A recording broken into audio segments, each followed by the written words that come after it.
One last time, I have to see this ground. It's beautiful now, as if nothing had happened here. Soon they will tear down the main house, and then nothing will be left. Nothing. Except what I remember.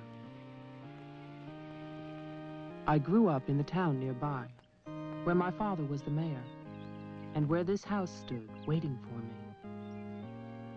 It was built by Wilfred Butler. We had never seen him, and he never lived at home. Until the day before Christmas in 1950, he finally did come back. For the last time.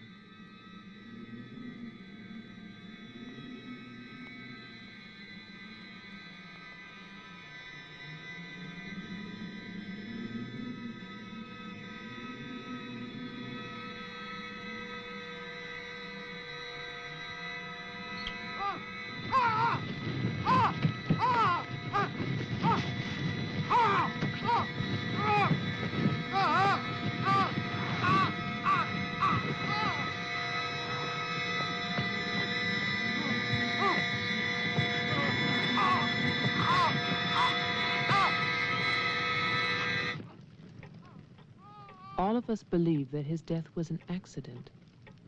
No one knew that another person had come to Butler House that Christmas.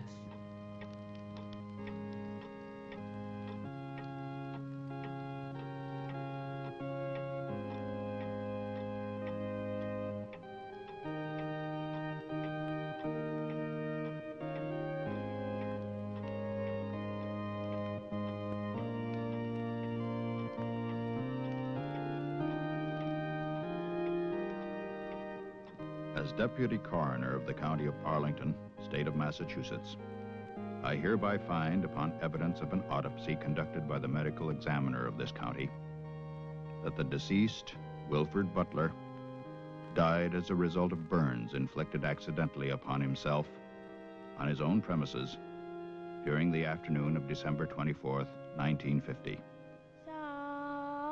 No further inquiry shall be held over the body of the deceased, and this inquest is officially closed. All is calm, all is bright, round yon virgin mother and child.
After the coroner's inquest, on New Year's Day, they buried Wilfred Butler. There was no one there to mourn him. It was the funeral of a stranger.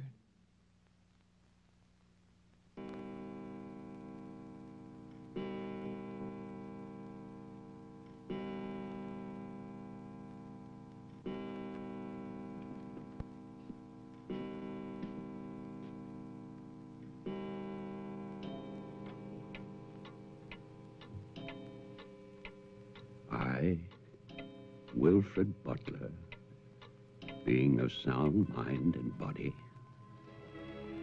at least what the world considers sound, do hereby leave my house and its grounds and all personal effects within that house to my only surviving relation, my grandson, Jeffrey Butler. And I solemnly charge him with one duty. Let him leave the house as I left it, standing untouched to remind the world of its inhumanity and cruelty. For 20 years, that house lay empty, exactly as Wilfred left it. And then, last year, rumors began that it was finally being sold. The newspaper story traveled through the county to a state hospital for the criminally insane.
The man who came to sell the house had never seen it. He was a lawyer from the city, just doing a job and enjoying it.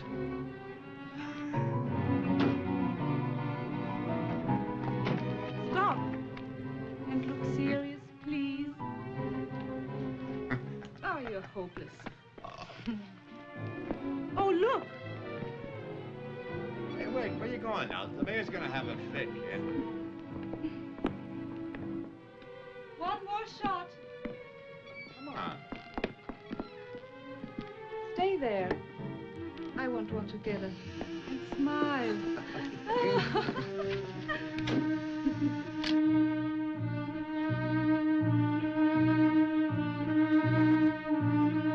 For all the news as it happens, stay tuned to WLIX, your voice of the Northeast. This is Roger Fowler with local stories. First, today's headlines. A warehouse fire still rages in Elizabeth. Police suspect arson. That escaped inmate at Margaretville State Hospital still at large, still hunted by state police. And over in Roxbury, the city passes a controversial housing code.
Well, didn't I tell you?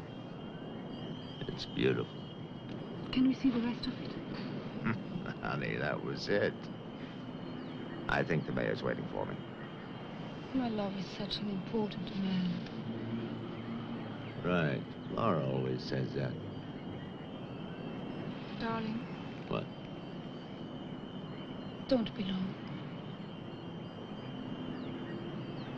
Honey, if you get bored, just look at the view.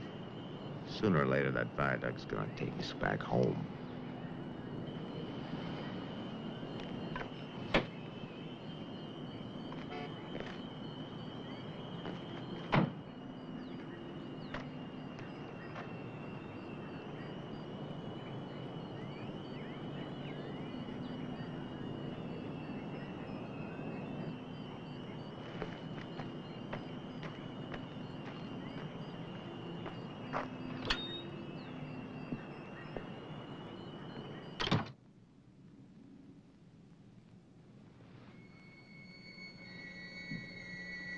Mr. Carter. Mr. Mayor.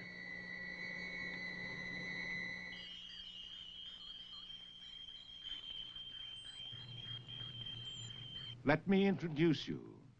This is Charlie Toman, who publishes our weekly newspaper, The Patriot. Mr. Tolman. And this is Tess Howard. How do you do? She operates our switchboard. Oh, really? We call her the communications director. And this is Bill Mason. Mason. Our sheriff.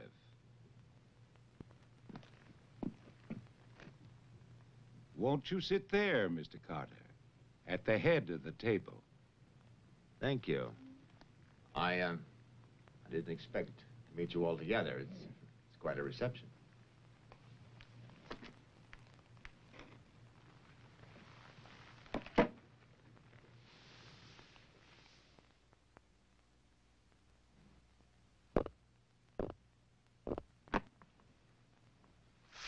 All right, let's begin.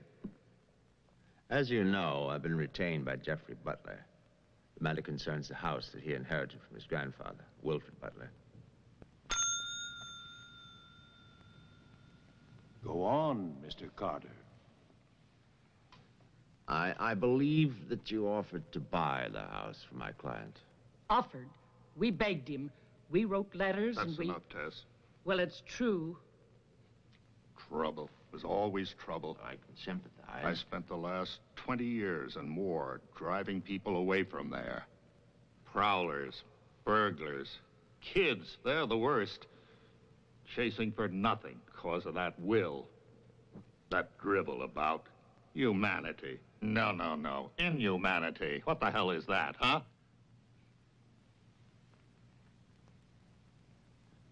Yes, well, he was a bitter man. Hate? It must have been very hard. It must have been hate.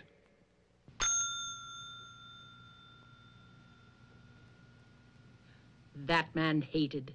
Well, some people are like that.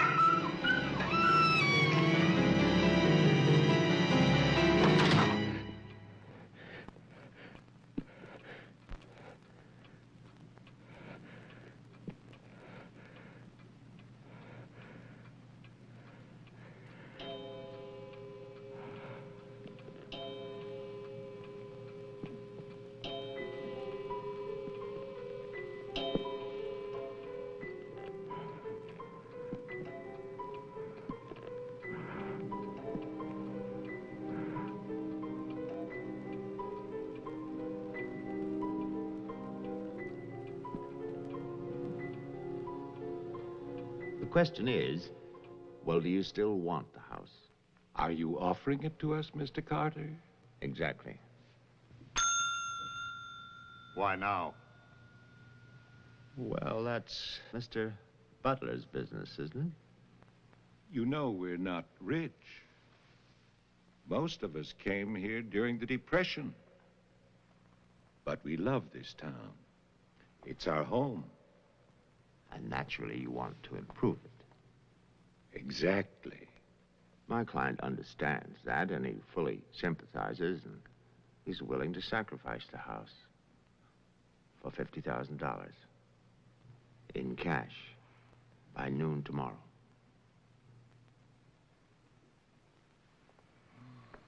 That's an awful lot of cash. It's also an awfully good bargain. You could go to Wilton. You could go now to the bank.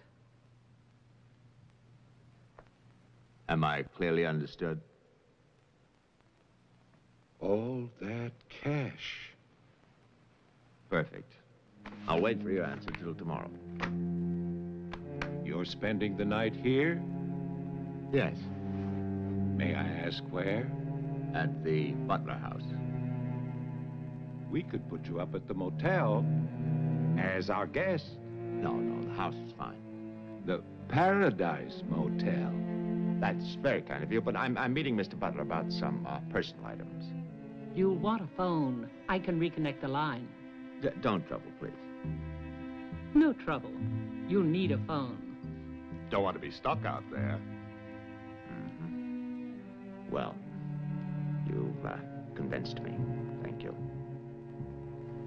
By the way, have you known Mr. Butler a long time? No, I've never met him. He called me and asked me if I'd handle this for him. I said yes. He had the key delivered to my office. Mr. Mayor, Sheriff, Mr. Tolman, Miss Howard, see you all tomorrow. In fact, I'm looking forward to it.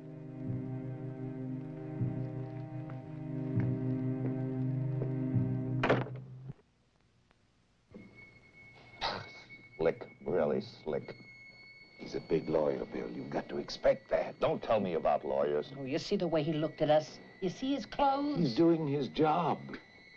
Just don't tell me about lawyers. You know what I'd like to see?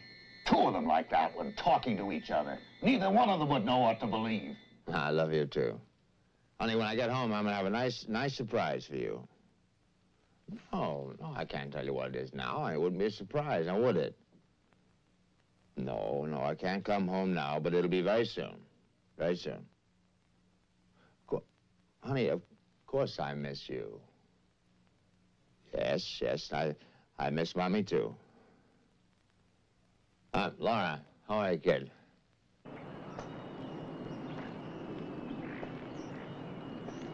So I'll call tomorrow. No, I want to call. I want to talk to Jenny. Yeah, well, as a matter of fact, I'm having a fine time. Well, same to you, darling. What do you mean, hostile?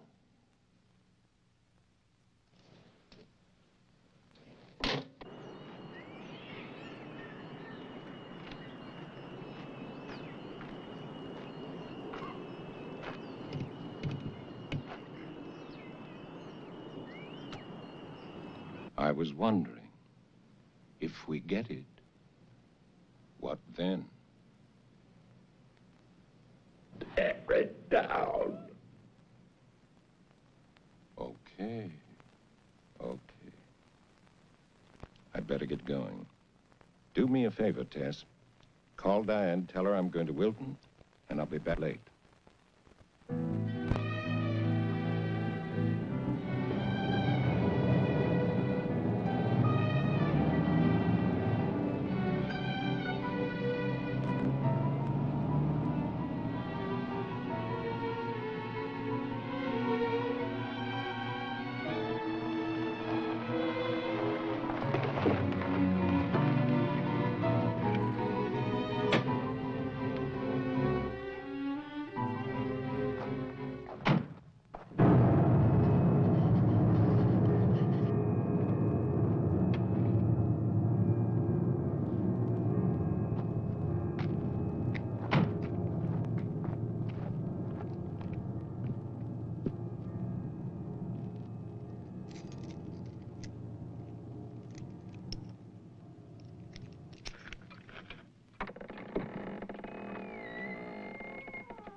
It's fantastic, isn't it? Yeah. Butler wasn't kidding. Nobody's lived here for years. That would be such a waste. It's his grandfather's monument. You know, there's a caretaker who keeps this place just the way he left it. What kind of monument is this? Well, that's the trouble. Nobody remembers anymore. That's what usually happens in America. I remember this. And he walks with me, and he talks with me, and he tells me I'm his own. And he walks with me, and he talks with me, and he tells me I am his own, and the joy he shares as he's married there. You're not serious. I used to hear that at funerals. At funerals? Yes. When I was a kid in Chipley, Georgia. There's also Chipley, Florida. But they have both been subsequently eradicated from the map. None other has ever known.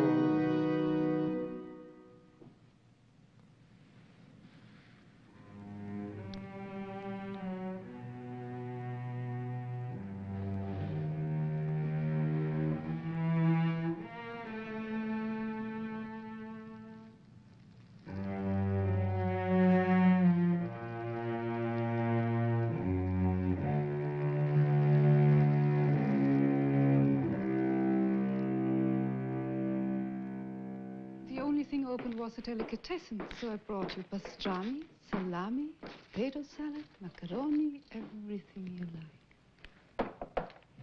I'll have bologna and macaroni. No, some of that potato salad. Did you pick the wine, too?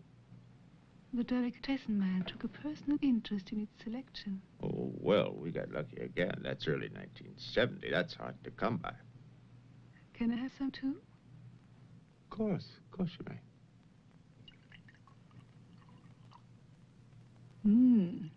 Thank you.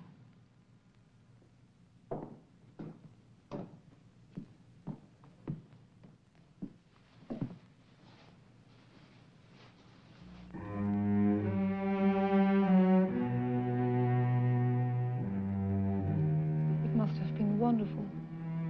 What? The people who lived here. They must have had a wonderful life. Well, I hope they did. Wilfred Butler must have believed in something. Believed? Look at that stone fireplace, parquet floor, the mahogany, this table. And you probably think this place is made of wood, right? Well... Wrong. You know what his grandson told me? Underneath that wood, there's 2 feet of stone. The foundation is 8 bricks wide. Now, someday they're going to come in here and they're going to tear this place down and they're going to build little tract houses all over this property on quarter-acre and half-acre lots. And that bulldozer's going to come up that hill toward this house. And it's going to get the surprise of its life. They built a kingdom out here. Only nobody's left. No? Butler has a grandson. No. He's probably like the rest of us, wants money. You know, he's asking $50,000 cash for this place, and if he only wait, he can get at least $250,000. But he won't take his time. So he'll get screwed.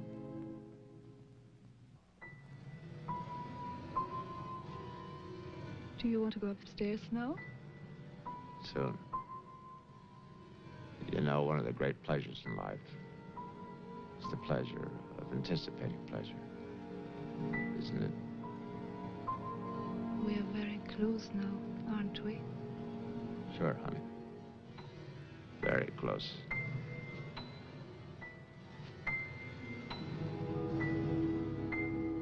I don't see any beds yet. Well, keep looking, honey. Butler said the place was furnished.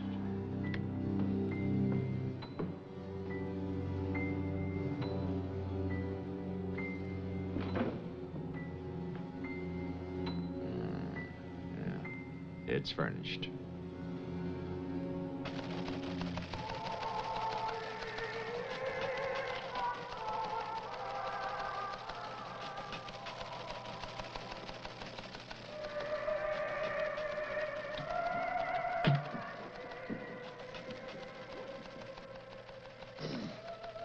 Anything doing? No, sir. But look at this. More football, huh? Look how they smeared that quarterback. Look at his arm. Got no time now. Go test. How about that telephone up at the Butler house? Is it working? Well, try it now. I'll wait.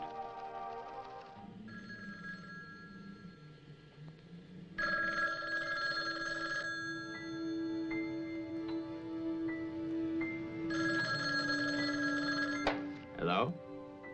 Oh, yes, Miss Howard. Yeah, the phone's working fine. Very nice of you to call. Thank you. Good night. Honey, I'm going down to the car to get some cigarettes. Be back in a minute. Okay. Don't get lonely. No, no.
Did you get your cigarettes? Yes, I did. May I have one? Sure.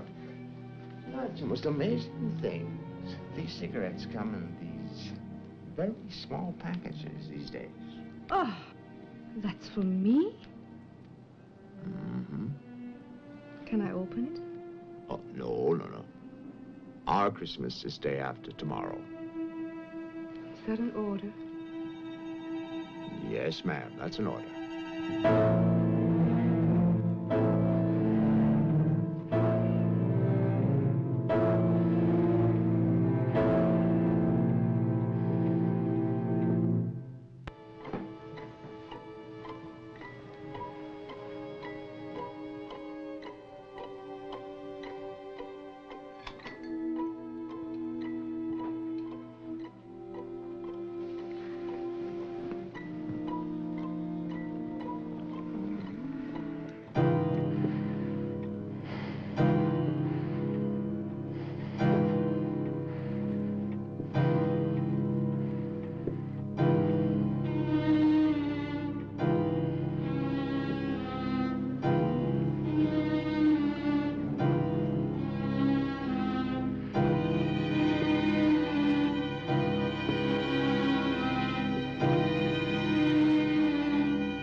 Mason. Bill, someone's calling from Butler House.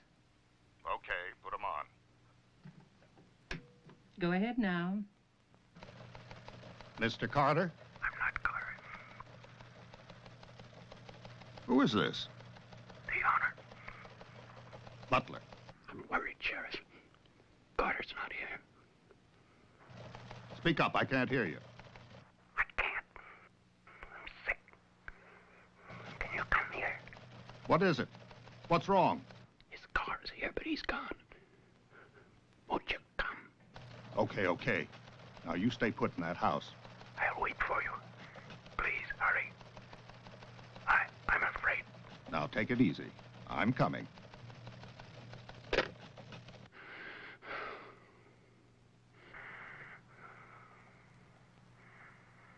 Mr. Butler, are you done? Tess, I have come back. What's that? Tess, I want to see you again. Hello? Who is this? You know me, Tess. It's Mary Ann. Tell the mayor. Tell them all. I'm waiting in my father's house. Tess. It's so lonesome here.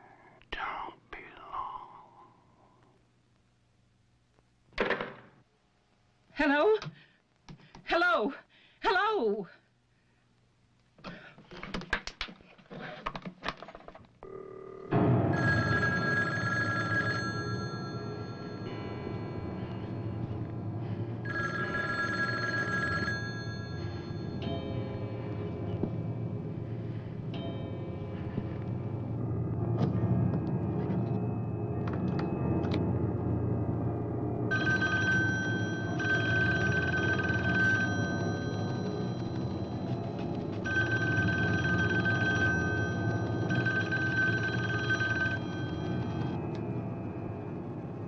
Oh, my God, where is everybody?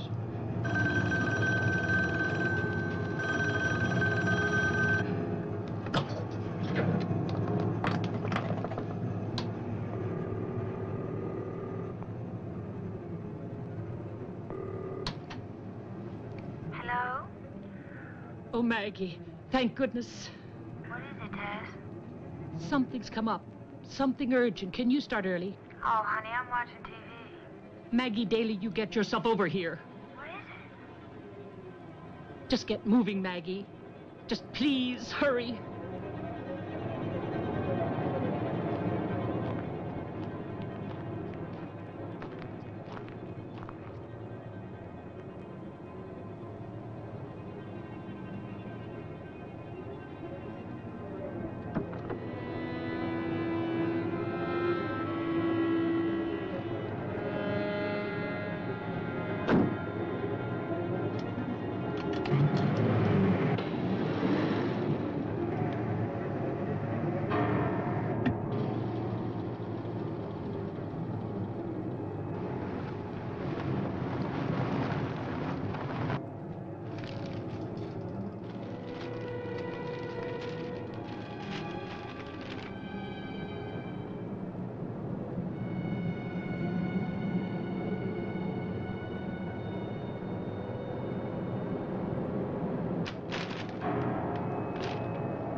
Come in.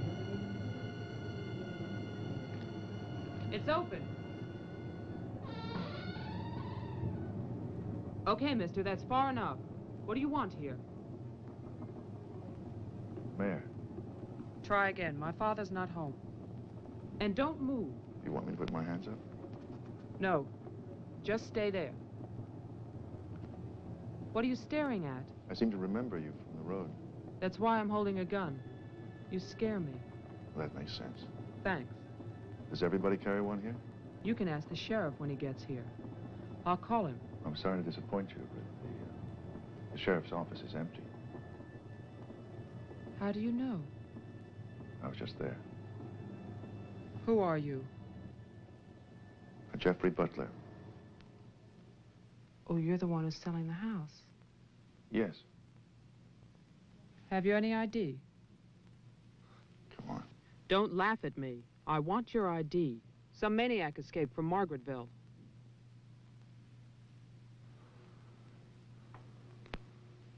Okay.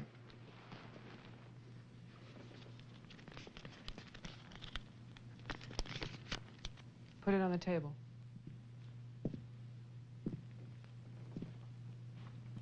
Now go back.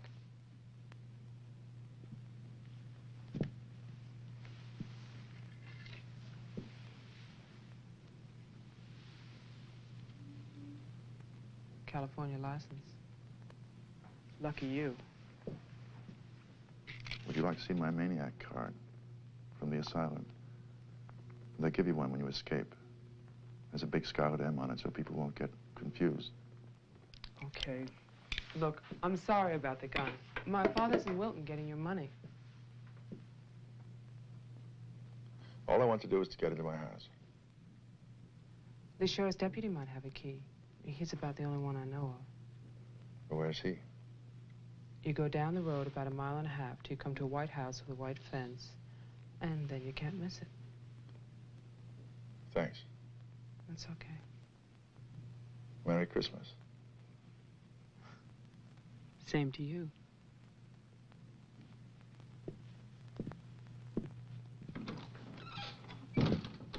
If I don't call back in an hour... What? Call the mayor or Mr. Tone and nobody else. Promise me you'll do that. Well, sure. Mark it down, honey, so you'll have it. Sheriff to 301. I'm heading west on Route 5 to Butler House. You'll hear from me.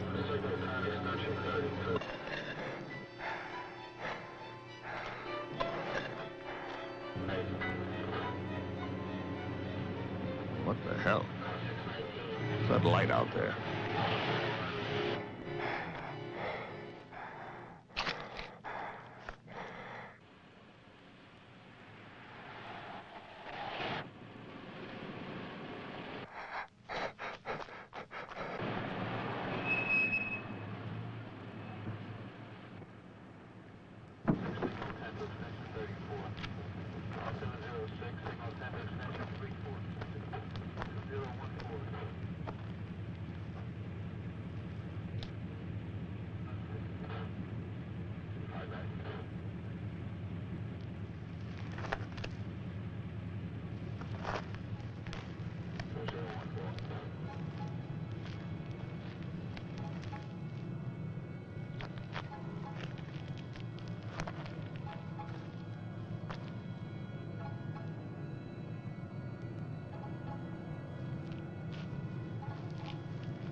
Hi. Hi. Did you find the deputy? No, I wasn't there. Oh. I was thinking, isn't your lawyer supposed to be at the house? The door was locked. His car was there, so I borrowed it. You mean you stole a car? Yeah. Keeping it warm. What if he needs it? Let him find me. Who's coming to dinner? Oh, Daddy. We always have dinner every Thursday. Do you want something? No, I ate Paradise Motel. Yeah, I know. It's awful. What about a drink? Yeah. It's cheap bourbon, but that's a big favorite around here. Do you want ice? No, straight. You look tired. I am tired. Well, here's to a fast dollar. Cheers.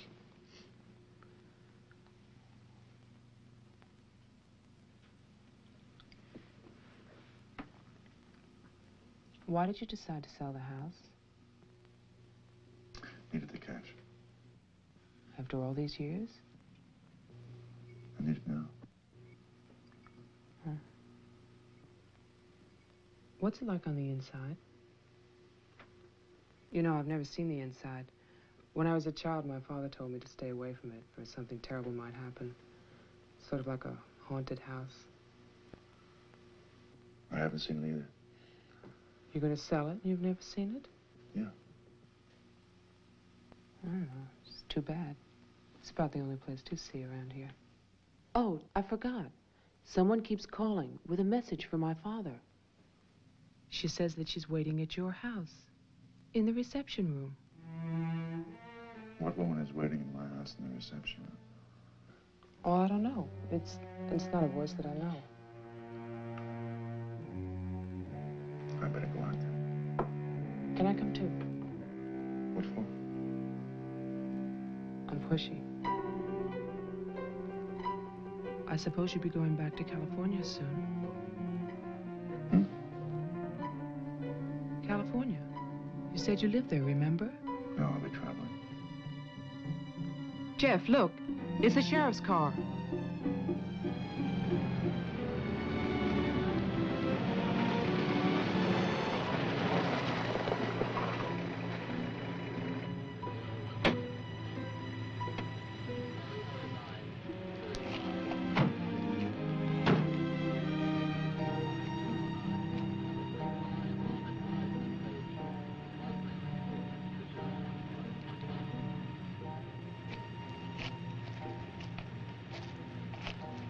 There's a light.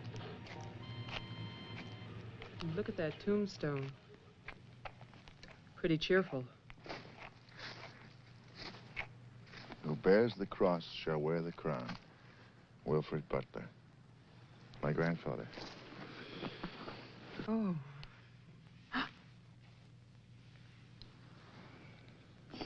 Someone left their sunglasses in the snow. They're the sheriff's. My lawyer's missing. So is the sheriff. You get strange phone calls. And now someone's fascinated by my grandfather's grave. Let's get out of here. You still want to go to my house? Yes. But I don't want to go alone. Listen. I'm not nervous. Well, of course you're not. Oh, it's the cold. I'm shaking from it. Let's get out of here. Okay. We'll get help in town. It's 10 minutes drive.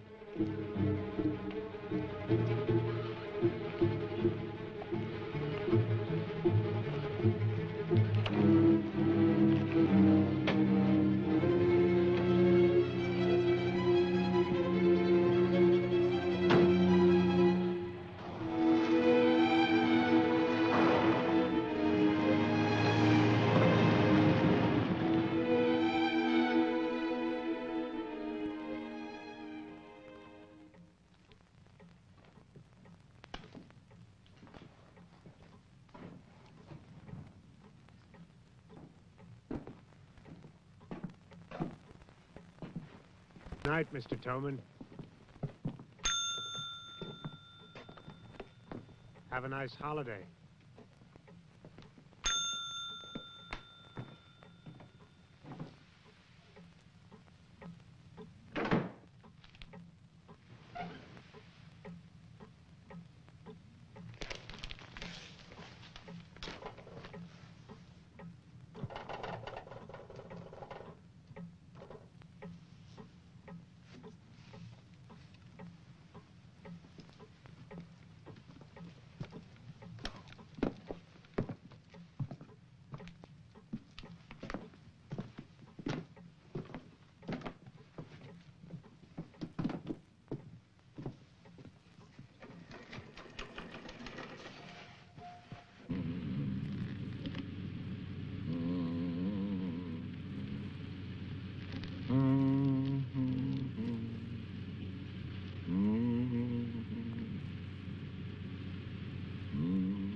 Deputy's not here, but Tolman is. Who's Tolman? Come on, you'll see.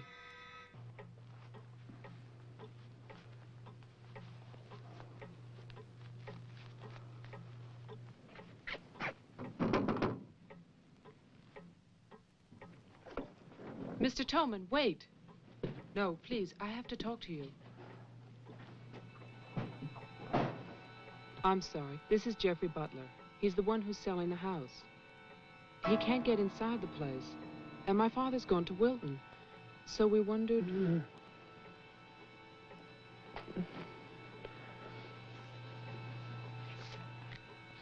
Anything wrong? He'll tell us. Tess has gone to his house. Why would she go there? I don't know. Anyway, she won't get in. You say it's locked. He says she hates the place. Would you like to drive there? Diana could stay here, lock herself in. I need a key.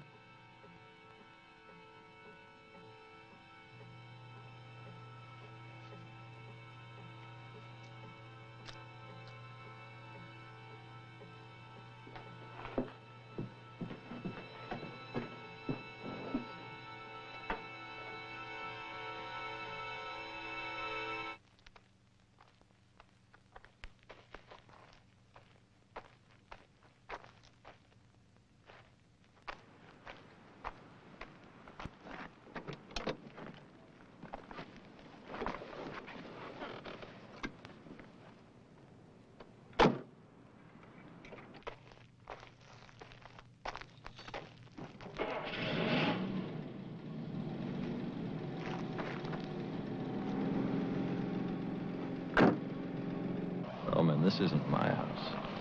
It's Tess's.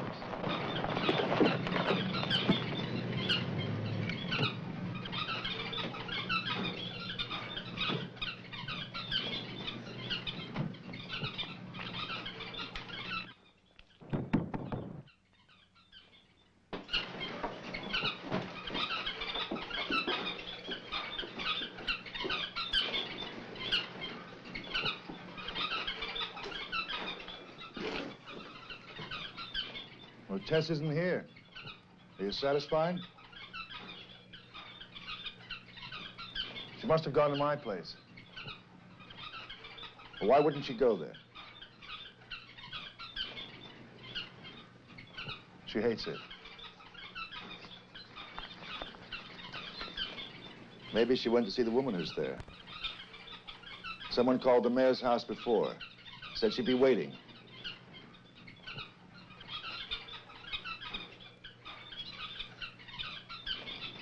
What is it?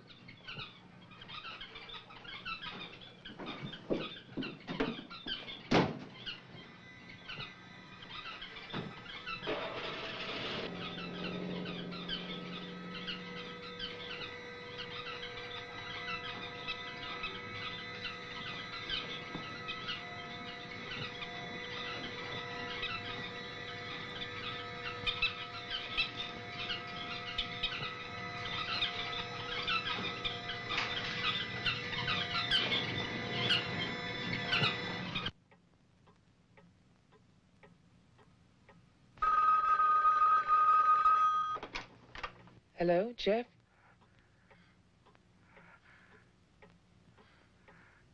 Hello? Is anybody there? Who is this? I'm Diane Adams. I spoke to you before. Bring your father to the house. This is Marianne. Tell him I have the diary. I'm waiting. Who are you? He'll know. Christmas Eve, 1935. Hello? Hello?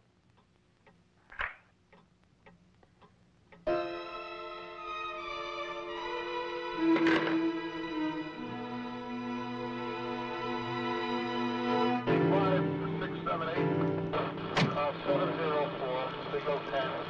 704, see Charlie. 704, signal 10. 704, see Charlie.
Sheriff, I saw your car.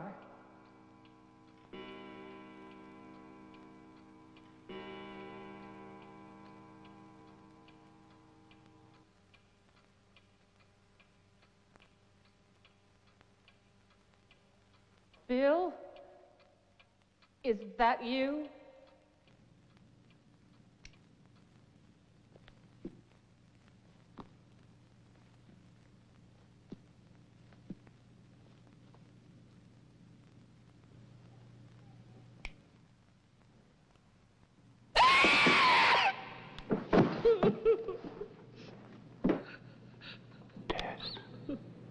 You can't see me, but I can see you. Oh, yes, I remember that face. You're older now, and fat, but still Tess. And you're frightened, aren't you? Don't be afraid. I want to help you. Take my hand. Take it, Tess.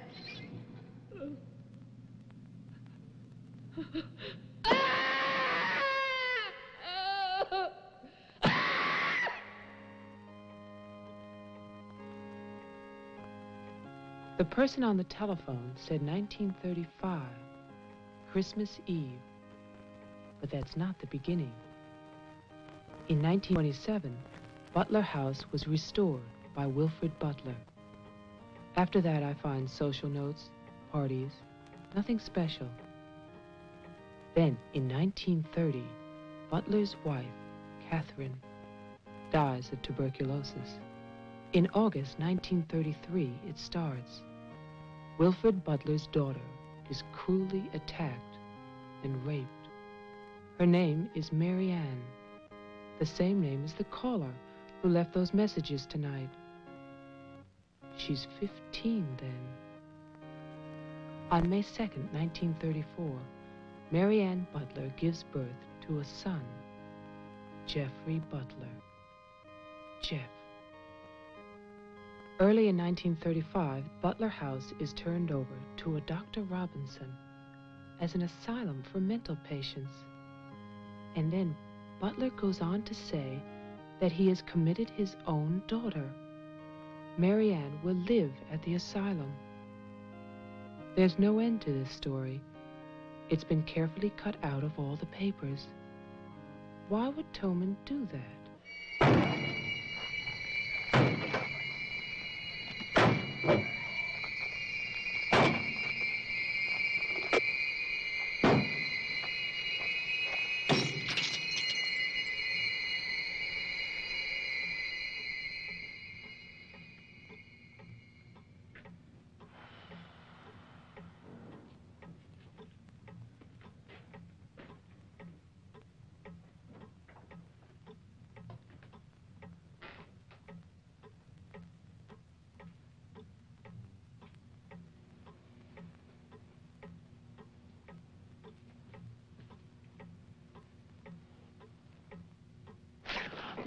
scared me.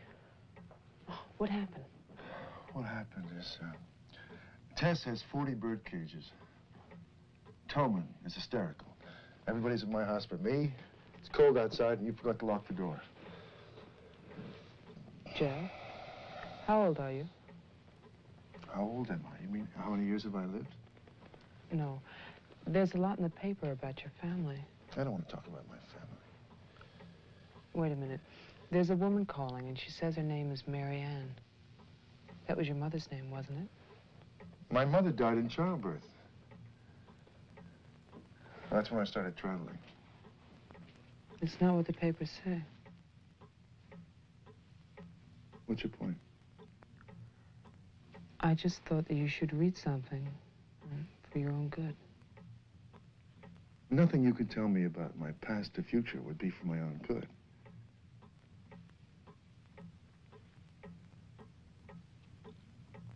Where is the paper? It's on the table.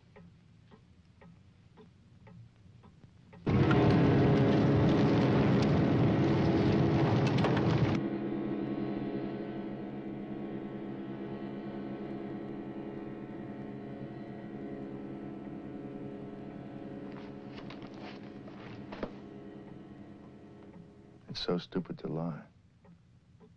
I missed the whole event. Jeff, maybe your mother's still alive. Maybe she's waiting for you at the house. I don't know.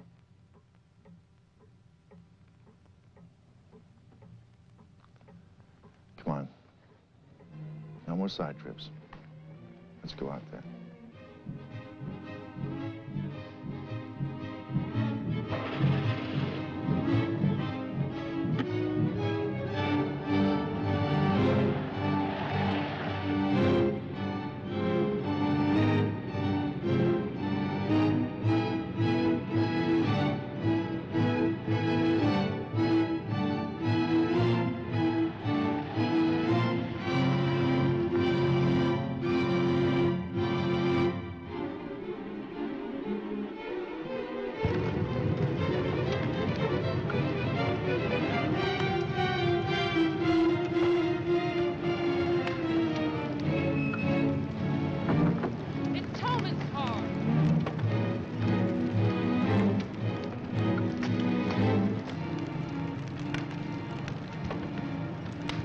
It's empty.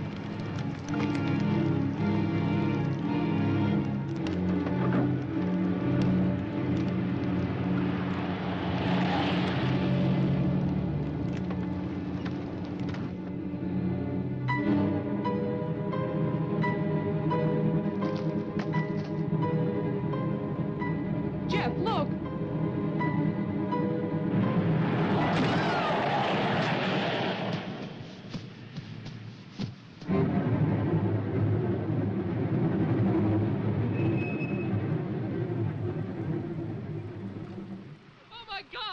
Stay back! It's Toman! Stay back!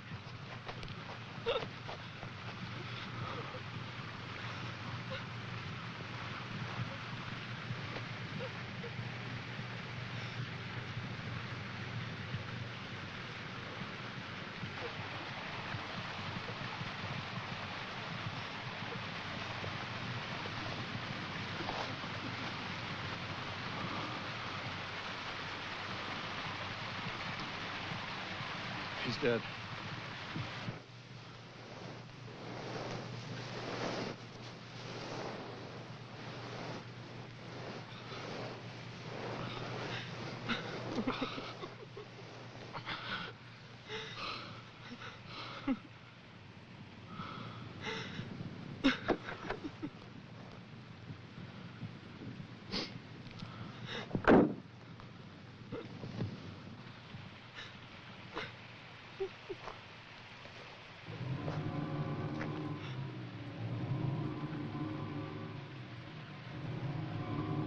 His hands.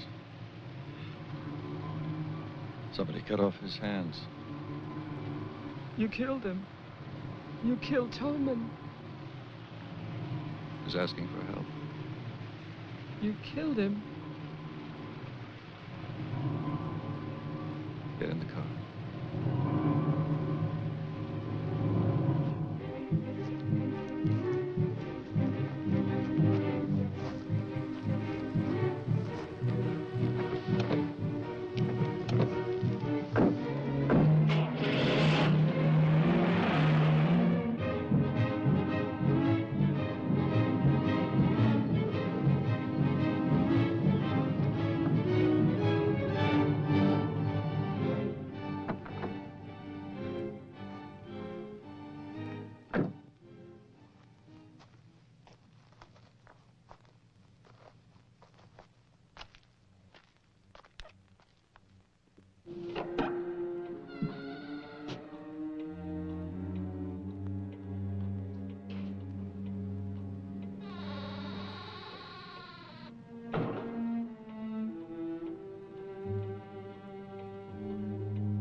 The keys. He took them.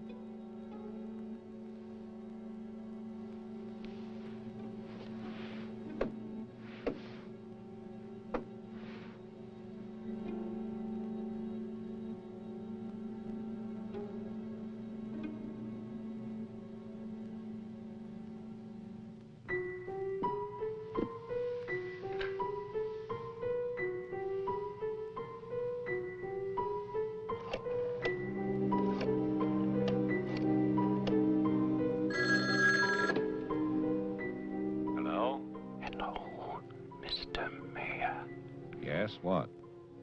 This is Marianne Butler. I'm calling from my house. Won't you come over here, Mr. Mayor? We're having a reunion. Everyone's here, even your daughter.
I write this knowing that no one shall ever see it.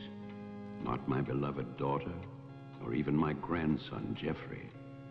I write for myself in the hope of forgiveness, if that is still possible. And I write for you, Marianne, whose youth and innocence I have destroyed.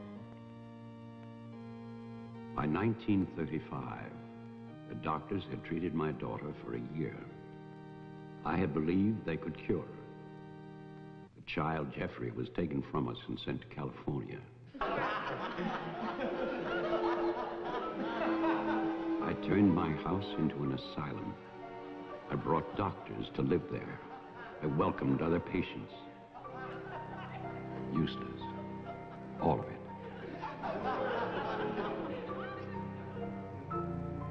I remembered what she had been. There was never a lovelier, happier child.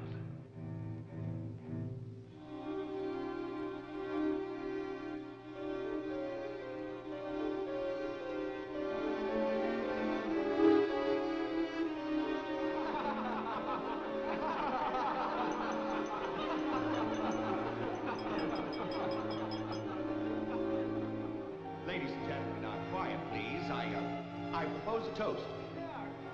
Doctor, please. By Christmas of the first year, I knew that I must act, not for myself, but for my helpless child. Led him to create this institution. Our friend... I had no plan. All I knew was that I must take her from these men with their promises, their lies. Shall we?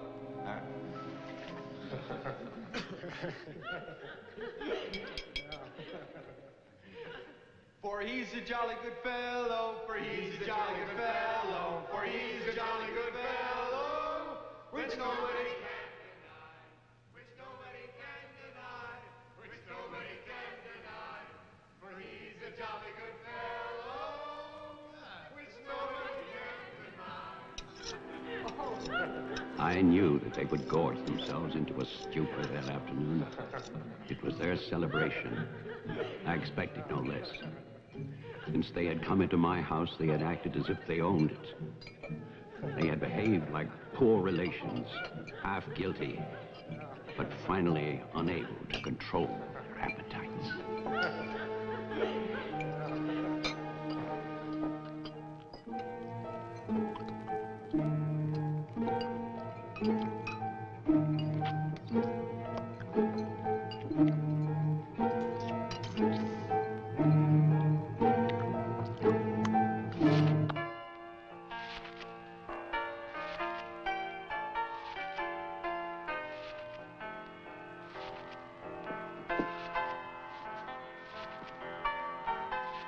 After dinner, they danced and drank as they usually did.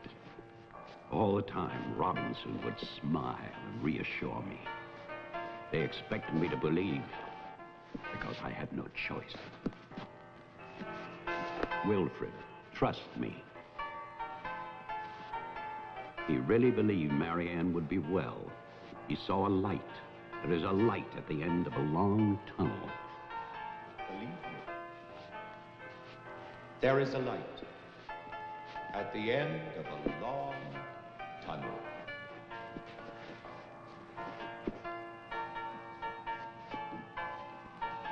Stay here, Doctor.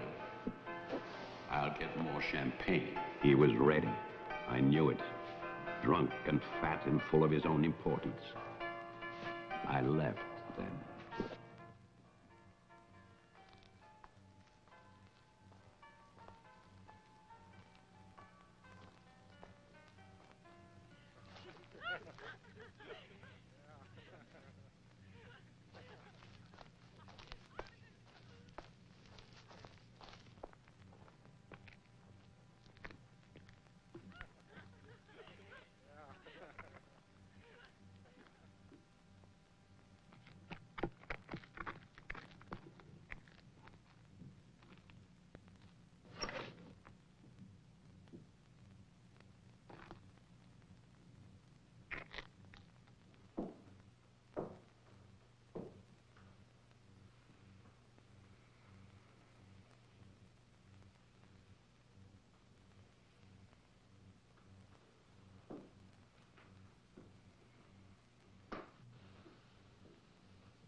My cruelty to Marianne was inhuman. I know that. I had loved her. I had fathered our child, Jeffrey. I had brought her to this. But I swear that on that afternoon, all I wanted was to save my child.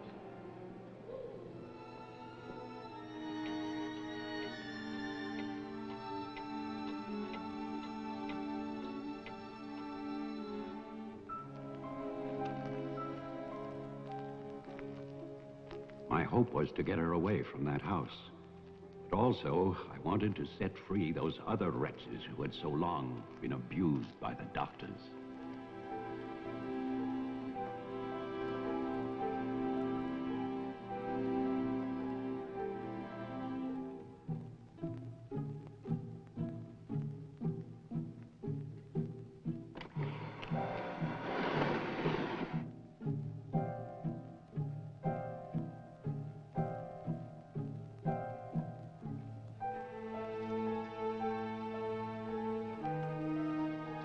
I knew what they might do if these inmates were freed. And this is my guilt. I knew, and still I freed them.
After the inmates started for the house, I went to get our car to take Marianne away. I do not know exactly when she slipped away from me. I assume that when they saw her in the dining room, the inmates believed her to be part of that household which they hated. And so, they killed her. Later, there was a celebration. And then most of the inmates fled. I don't know where. But I shall never forget what they did to my child. Since that Christmas, I have lived in prisons and asylums. Lived anonymously, as an animal. I have wandered in bitterness until all seasons have become as one. And that is a season of vengeance.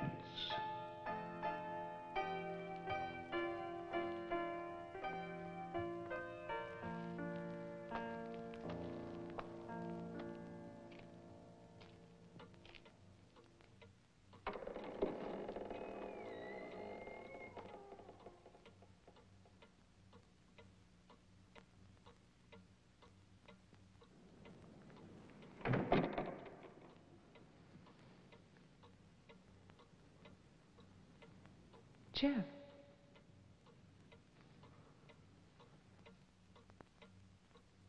Jeff? Wilfred Butler is still alive. This is still his house. Your grandfather died in 1950. He was burned to death in this house. My grandfather poured gasoline over a squatter he found here. The town wanted to believe he was dead. They still do.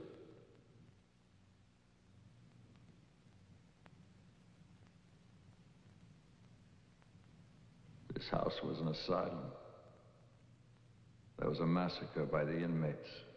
Tess, Tolman, the sheriff. Your father. No. All inmates. They killed my mother in this room.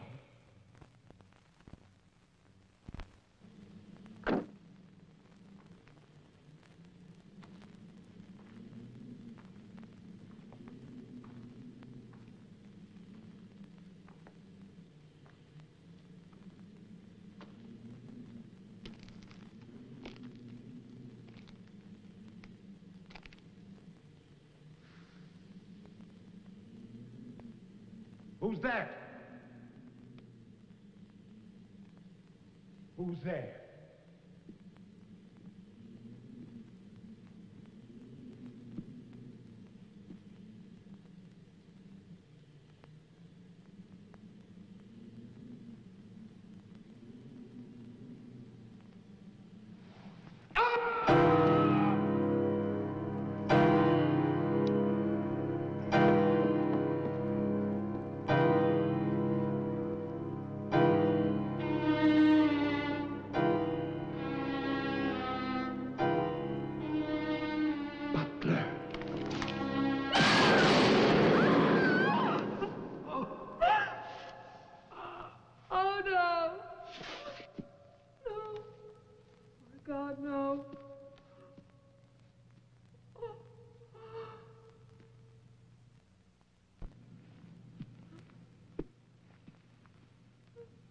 Daddy?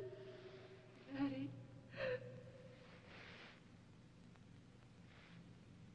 Diane? Jeff? Jeff? No. No. Jeff, why? Why? Sorry. Marianne.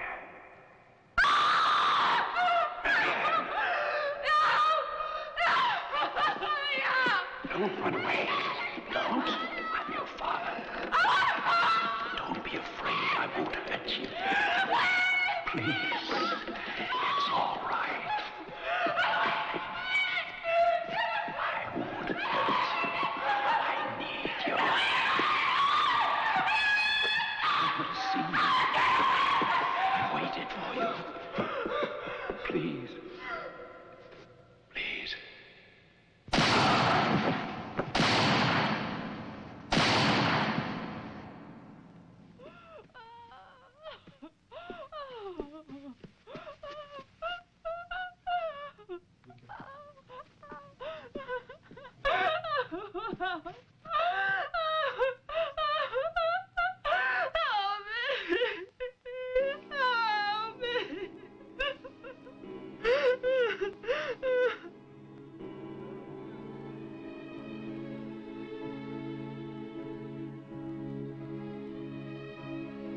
I spent that night weeping. By morning, there were no more tears.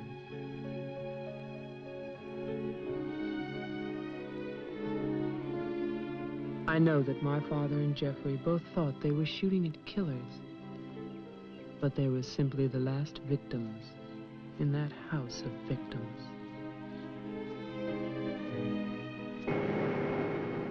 And now, a year later, they will tear down Wilfred Butler's monument.